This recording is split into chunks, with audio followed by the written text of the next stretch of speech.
Dans un village recul, loin de la ville et de son tumulte, vivait ICU. Un homme d'âge mûr, discret, un peu renfermé. Il n'était pas marié, mais dans son cœur brûlait une passion silencieuse. Moinaing. Moinaing, c'était la fleur rare du village. Grande, belle, avec une grâce naturelle qui faisait tourner toutes les têtes. Elle riait fort, dansait librement et refusait de se laisser attraper comme les autres. Elle ne courait après personne, pourtant tout le monde courait après elle. ICU aussi, il l'observait de loin, tous les jours, il rêvait d'elle.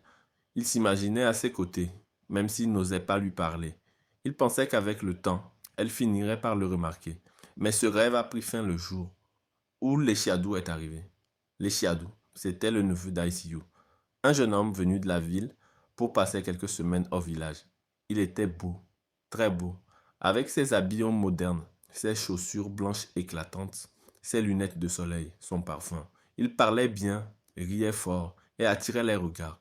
En 3 jours, Moinaing ne regardait plus personne d'autre. Ils se promenaient ensemble, ils riaient, ils s'amusaient. Elle semblait heureuse, lumineuse. Et ICU, lui, regardait ça de loin, le cœur déchiré. Leshiadou, ce garçon qu'il avait nourri quand il était petit, qu'il considérait comme un fils, était en train de lui voler la seule femme qu'il aimait. ICU ne dormait plus. Il ne mangeait presque pas. Il restait assis sous son arbre, les yeux perdus, l'esprit noir. Puis un jour, il est parti dans la forêt. Il connaissait bien les plantes. Il connaissait celles qui guérissent et celles qui tuent. Il ramassa des feuilles amères, des racines interdites et des graines rouges qu'on ne touche jamais sans gants. Il broya tout dans un mortier. Il ajouta un peu de miel pour masquer le goût. Et il attendit. Le lendemain matin, il appela Leshiadou. Bois ça, mon fils, c'est pour la protection. Les esprits sont forts ici. Leshiadou sourit. Il lui faisait confiance. Il but tout. Quelques heures plus tard, il avait des vertiges, puis des vomissements, puis il s'écroula. Le soir, il était mort. Le village fut choqué. Personne ne comprenait. Il allait bien la veille. On accusa les mauvais esprits. On parla de jalousie. On évoqua Meme Mounaing en disant qu'elle attirait la malédiction avec sa beauté. Mais un enfant parla, un petit garçon. Moi j'ai vu tonton mettre des feuilles dans le jus. Le silence tomba sur le village. ICU ne nia pas. Il ne dit rien. Il regardait le sol. On l'attrapa. On l'attacha. Et on l'emmena au centre du village. Les anciens le jugèrent. Il fut banni, publiquement humilié. Plus personne ne lui adressa la parole.